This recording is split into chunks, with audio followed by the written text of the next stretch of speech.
Hi, HR Nation, it's Chris Rainey. Welcome to HR Leaders, the show where we interview today's most successful and innovative HR practitioners 5 days a week. Today, we have a special guest. We're joined by Ash Sadiq. Ash is a best-selling author of the book Meaning: How Leaders Create Meaning and Clarity During Times of Crisis and Opportunity. He's also the co-founder of the Executive Greatness Institute, where executives come to enhance their executive presence and develop their thought leadership platform for internal and external communications. Ash, welcome to the show. How are you? Thank you very much, Chris, for having me. Doing wonderful. Well, thanks for joining us. We're very excited about getting you on the show. So glad we made it happen. Ash, Yes, thank for you so our much. listeners that aren't aware of your background, give us a little bit of insight of your background and your journey to where we are today. Absolutely. So I started out being a university instructor and eventually came to the US, started working for Charles Schwab in San Francisco. And soon thereafter, I actually started working at Deloitte & Touche in San Francisco in their human capital practice, really thinking about how do you develop leaders, how do you build programs that enhance performance at different levels in Deloitte's client companies. And that's really how it started. Then I ended up going into high tech, working at Oracle Corporation, developing very high value selling methodologies to all of the sales organization within and consulting, and then eventually also did the same thing for Cisco Systems, where I built sales training programs for top sellers, leadership development programs for all of Cisco managers and directors, and then eventually also worked on large scale executive communications initiative around sales kickoff and the partner summit at Cisco, and now essentially running my own practice as well. Amazing. What a journey. Very quickly. So what inspired you and Leslie Rubin to write the book?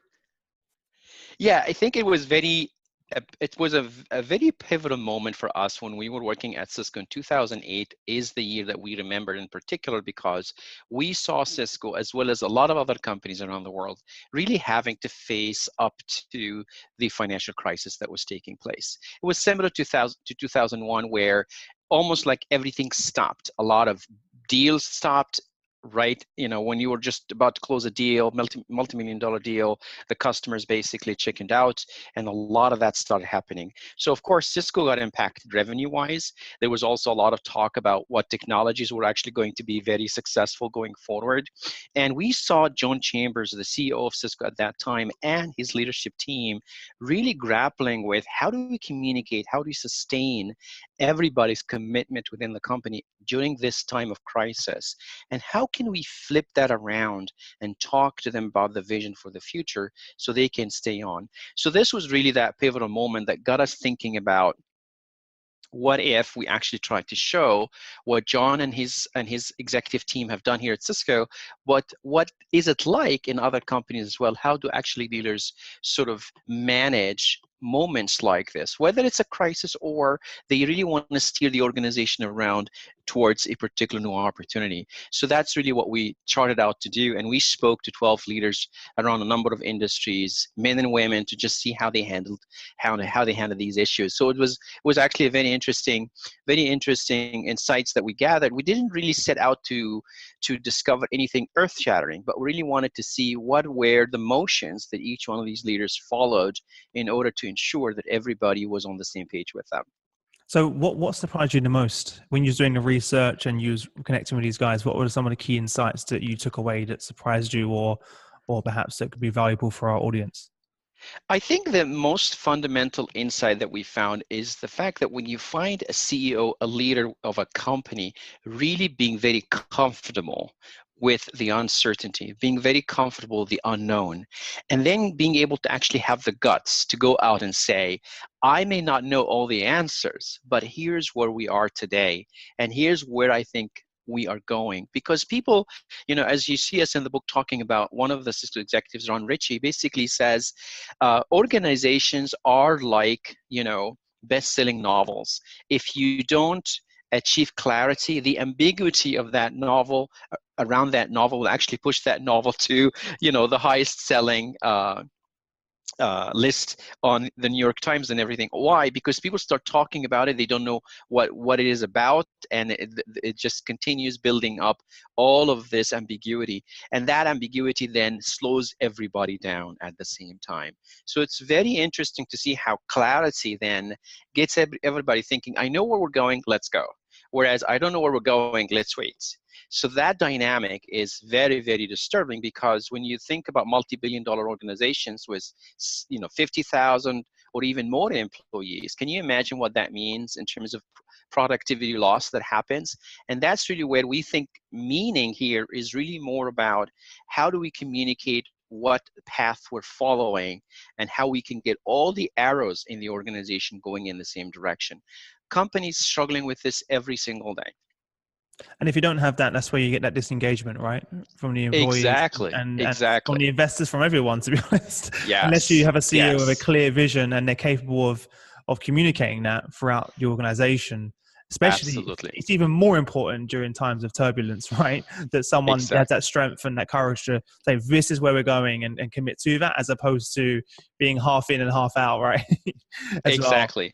Yeah. Exactly. And when we looked at the research, that's a great point you're making about engagement, because when we looked at the research, it's almost $350 billion problem in the US alone. You can imagine what that looks like in the European Union or other parts of the world. This whole idea of being very, very clear on where we're going, really, to your point, really produces a very high level of engagement, especially when you actually do it at every level of the organization. And we can definitely talk more about that, where that leader knows that one of his top priorities is to make sure that he or she is communicating a vision, and then working with the leadership team, really cascading that down. And of course, Cisco has a fantastic system that it has built over the years in terms of the leadership team, the executive communications team behind it, and then everybody else working to really make sure we get that cascade down. That's really where we believe companies can excel in getting that clarity, to your point, and that clarity drives the engagement. Well, I know now you work, Ash, with a lot of chief executives one-on-one as part of what you Yes. do, and you've obviously delved a lot more deeper, right, into this. What have you learned from these conversations one-on-one with Yes. chief executives from some of these leading global brands? I think the thing that surprised me the most is whenever I'm coaching executives one-on-one, a lot of the time you actually see a problem of really understanding what the role is about. And in most cases, what trips us up is that you find us liking to doing certain things because they produce certain emotions in us.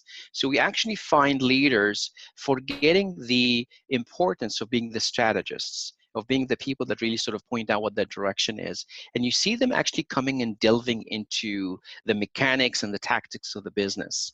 So I think the key insight that I got was when I explained to leaders that they actually need to be the strategists and really helping people figure out where we're going, that is the most important thing for them to do. It's not working in the business, it's actually working on the business. That's what everybody else in the company is looking up to them for. So when they actually see you in the trenches with them, maybe it's good for a first moment. They see you maybe leading by example, but if you spend too much time there, then it becomes really destructive for the kind of value you could be creating if you spent the time really thinking about what is around the corner, and can you go there and come back and tell me how I can get prepared and get there myself. So that is a fundamental issue we see with leaders, is most of the time they love certain things because they enjoy doing it, but it's not what they should be doing. So I think it's very important for leaders to do that inventory of activities to find out what is it that I'm doing versus what is it that I should be doing, and really continue to optimize that list of tasks every single day. Well, when it comes to the transformation piece, and we've spoken about this before, how can HR help those leaders and those executives through times of transformation and change? So I feel like that's a really important role that HR can play, and where they can really have Absolutely. meaningful impact. Yes. Could you talk to that a bit more?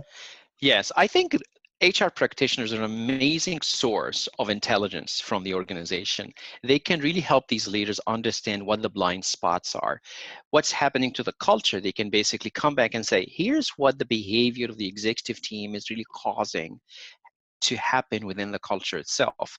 So I believe the HR team is really working with the organization all the way down to the very last mile. They understand what the people managers are dealing with, what the staff issues are, the development opportunities that exist within the organization. So I believe one of the key things that leaders need to be doing is really consulting with the HR organization a whole lot more to really understand how is the organization functioning, what is the culture like, how is the value system really, is it flourishing within the system or not, so that they can build their own communication strategies together and start going out within the organization and communicating what that vision is and be really informed versus, let's say, going off. We always talk about people going off into these offsites, but if they don't have enough intelligence within the organization, they may come back with a vision that's not grounded in what the organization can achieve. So I think, HR practitioners and leaders can really make a big difference because they have that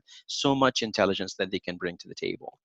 Yeah, I completely agree, and I think it's only going to get even stronger now with the introduction of HR technology. They have so many more insights and so much more intelligence that they can bring to the table as well. So they're now becoming Yes. even more empowered, right? In the book, you say you were talking about and how some leaders you interview do all of this very well. Which leaders out of all of the ones that you've interviewed and that you've worked with, which ones stood out the most, and why? Absolutely, absolutely. So I think someone like Naidu Cubain, he is the president of High Point University, was a fantastic example for someone who came into an organization that was not doing so well and taking it to much, much higher levels of performance, growth, student body, people who are giving donations and funding into the organization, really expanding that university in a very big way and really transforming it into a thought leadership source around the country. So we actually talked with him about what is it that he did to communicate that vision. And he basically spent the time working with all the faculty, the administration, even the janitorial services team members. He basically talked about how he engaged the organization at all of these different levels. And then he came back to us and basically said the one thing that he thinks is the most amazing thing for leaders to do is to figure out how to build capacity within the organization, which is this whole idea about how can you actually get them to see that they can actually stretch their capabilities. So definitely Naidu Kubain is someone that stood out for us. He's still leading that organization and taking it to new heights.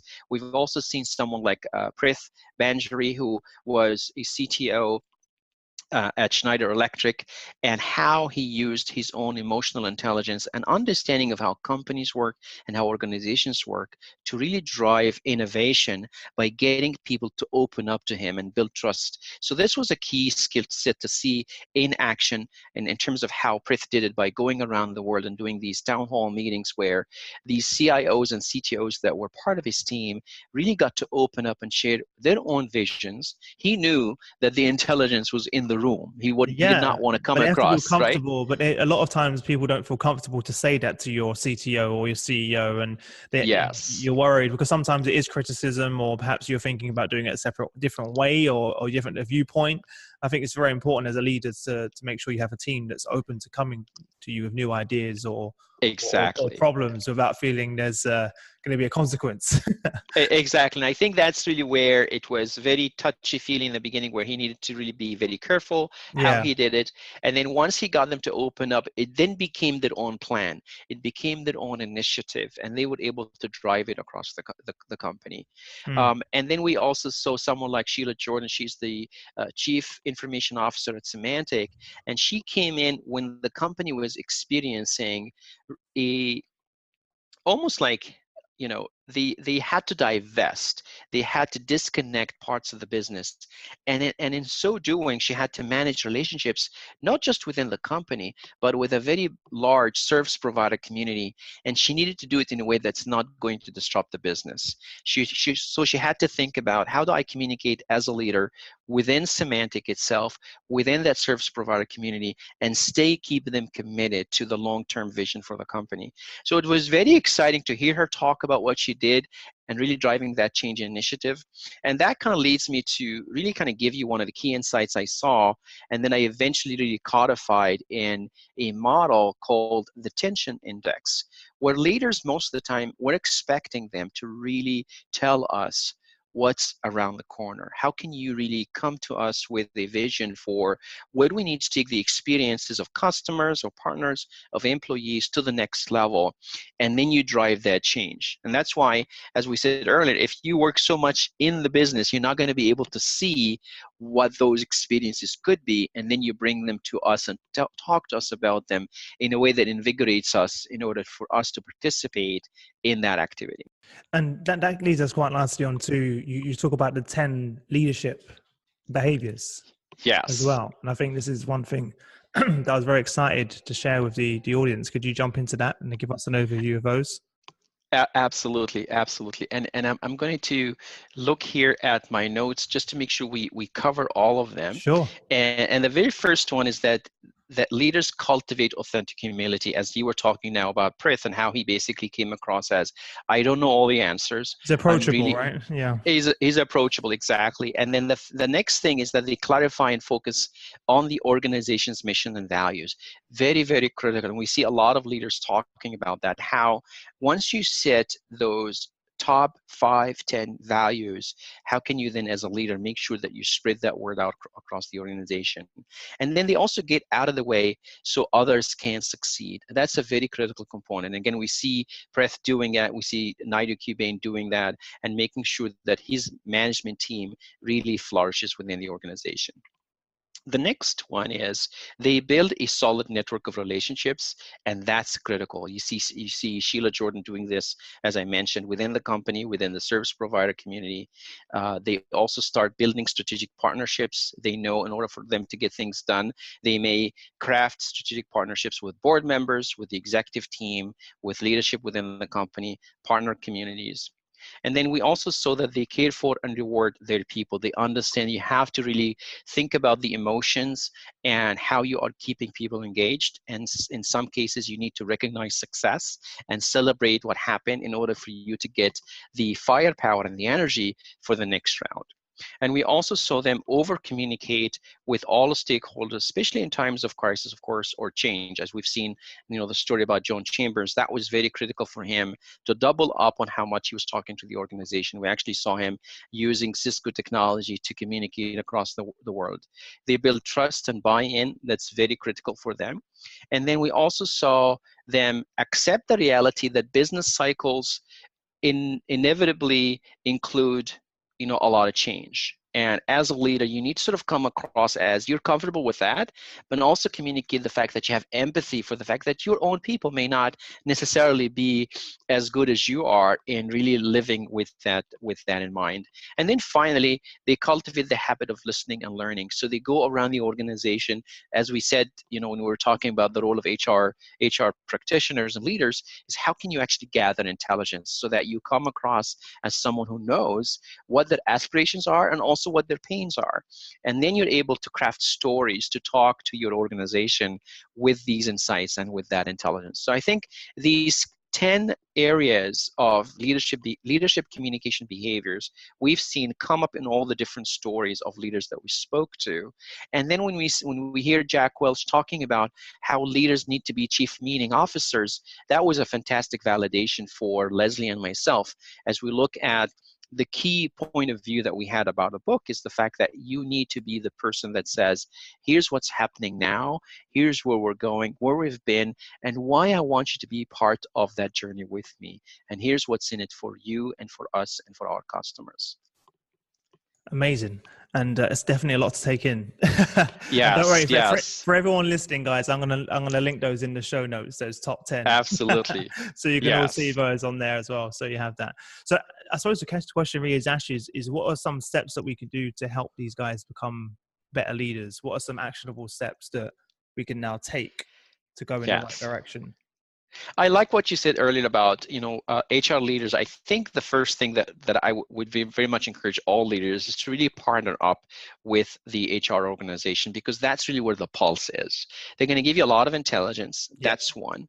The other one is they need to remember the fact that they need to be the strategists and the inventors. They need to look around the corner and talk to the customers and understand what are the aspirations that these customers have. They need to talk to the employees and their business partners and really be in that sort of information gathering stage all the time.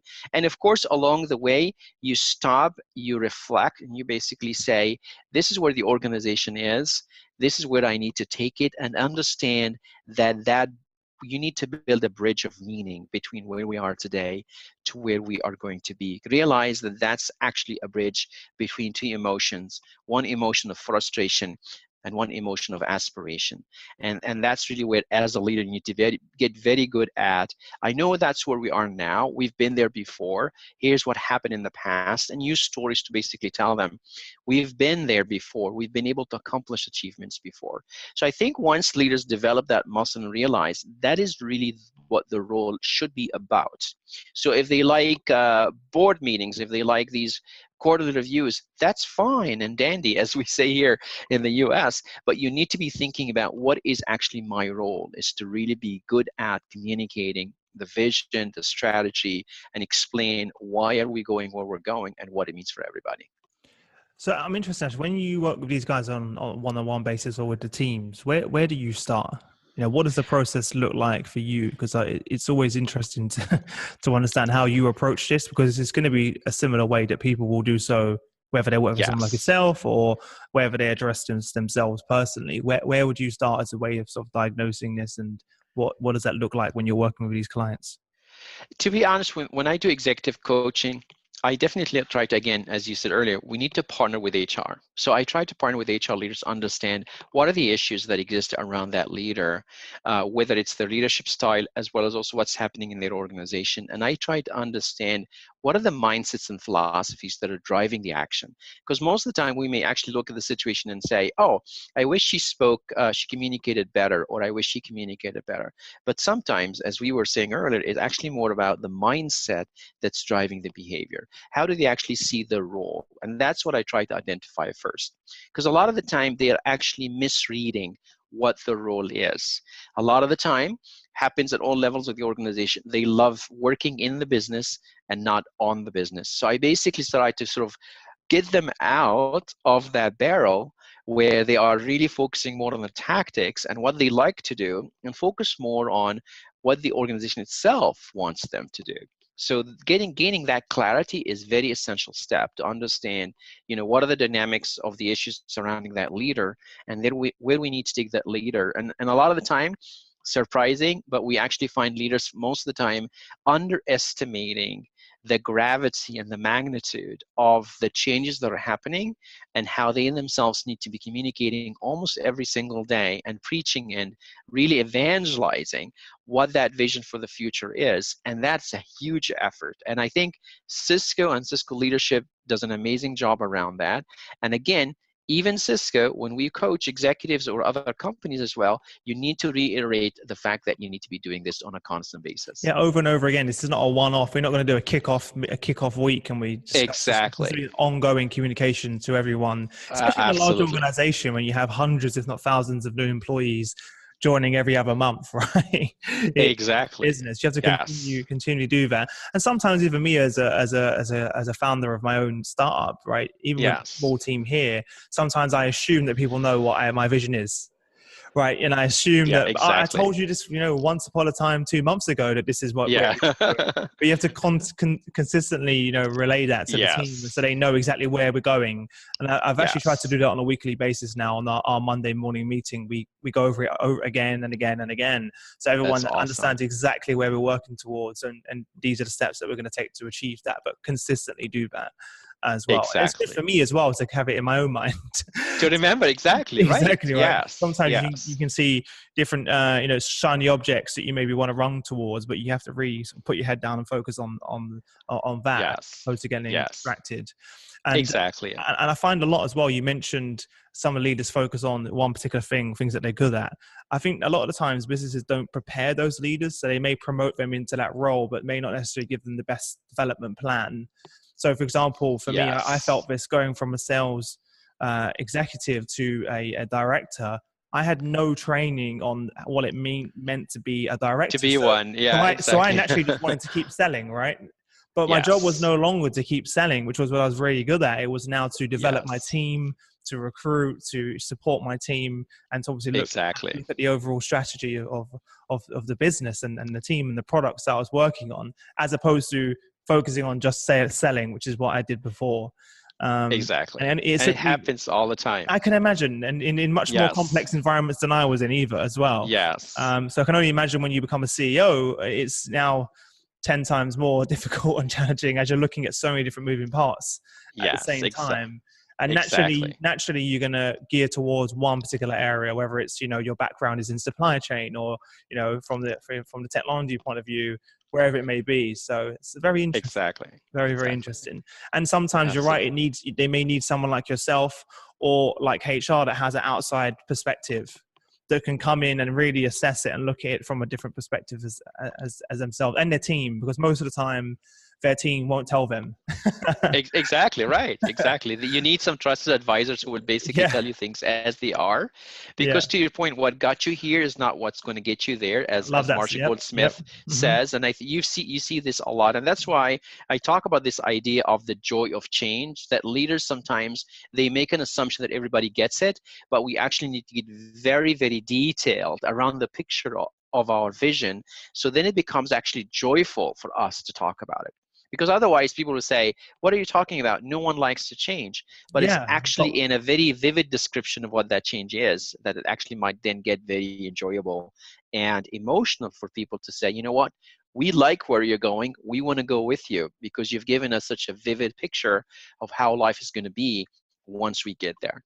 And the why, right? The reason why behind it, and Absolutely, what that yes. means for those employees, what that means. I think everyone in the business should understand what that means for them individually, and that's the job of Yes, their line exactly. manager or their leader to explain that this is what it means for us and our department and our team, and this is why we're going in that. And if you don't have that, straight away you have disengaged employees, you have uncertainty, you have worry, you have all, and obviously, of course, that impacts productivity and the bottom line straight away. And that could rapidly happen, and we've seen it in many organizations.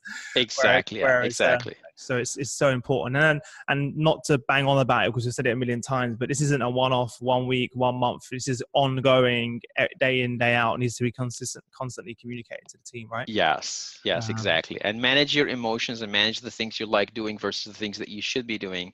That's really, as you said, that's what could trip people up. If you mhm. like selling and that's what you want to do, you have to be able to say, stop. Chris, that's not what I should be doing. I need to be leading this team and sharing with them my vision. And as you Exactly. said, you do this now on a weekly basis, which is fantastic for your business. Amazing. Well, Ash, it's been amazing you joining us, and you've definitely provided some actionable advice for our listeners. So I know they'll be a lot better off for it. So thank you for that. Before we Absolutely. part ways, give our listeners, if there's one parting piece of guidance that you could give to our leaders, what would that be? And secondly, what's the best way for our listeners to learn more about you and the work that you're doing and get in contact with you? Absolutely. So I think that the most important piece of advice, and you said it very early on, you need to engage people around you and gather intelligence from them, and make sure that you tap into the intelligence of the organization. I would start definitely with the HR practitioners because they have a whole lot more of what we basically call the culture understanding, the pulse. And all of that information is very useful for leaders. So I think a lot of leaders sometimes they go off and they work alone, and what we want them to do is do a lot more with their teams, very much like what Prith did, so that eventually what you end up creating is something that everybody has participated in shaping. And in terms of people engaging with us at the Executive Greatness Institute, we work with leaders to help them build their leadership platform. How do you communicate a signature talk around these initiatives that you're building and you're thinking about? This will be what it is that we do and how we do it so well, because we've actually done it in large companies with very iconic leadership around these top companies. And in terms of reaching out to me, I can share my email address, ash@connectwithash.com or ash@executivegreatness.com. Both of those connections will bring them over to me, and I'm sure you'll also share some of this information in the show notes, Chris. Sure. And just to be clear for everyone listening, you also work very closely with the HR leaders themselves, right? In terms of their own Absolutely. development. That's For everyone listening, yeah. So I want to make sure everyone's clear. That's my clear. starting point. Exactly. I'm glad you mentioned that up, because that's really my starting point. Yeah. An HR leader brings me in and says, I'm working with this executive. We have these high potential leaders. There are some blind spots. We need to get them out of the way. Mm-hmm. So that's really how I come into organizations, is through my HR contacts, who basically say, we need to bring you in to help us with either a one-on-one coaching opportunity that we need to be working on, or group coaching. And sometimes we actually build leadership development programs for them, or large initiative communication strategies. So we've done both of those aspects of the equation, where again, we start actually our work with the HR practitioner. So that's really how we gain the insight and the intelligence. And that's why I said that's the first thing you want to do, is get that intelligence, because it's not available anywhere else. You need to really have that HR practitioner as the strategist, sitting with you at that strategy table, thinking with you how you can craft it together. Mm-hmm. Well, no one listening to the show is going to disagree with you, the value that HR brings to the table. Absolutely, in terms of the insights. And this is one of the reasons why I wanted you to join us on the show, Ash. So I really appreciate you taking the time out. Guys, head over to hrleaders.com. There you'll find all the show notes on the episode, everything we've been talking about, linked to the book, linked to all of the different resources, and Ash's website will all be linked in the description for you guys. Ash, thank you again for joining us, and I wish you all the best until we next Absolutely. Thank you very much, Chris. And we'll definitely also share with you a link for people to get the book at a discount. So we'll make that amazing. available for your audience as well. Yes. Fantastic.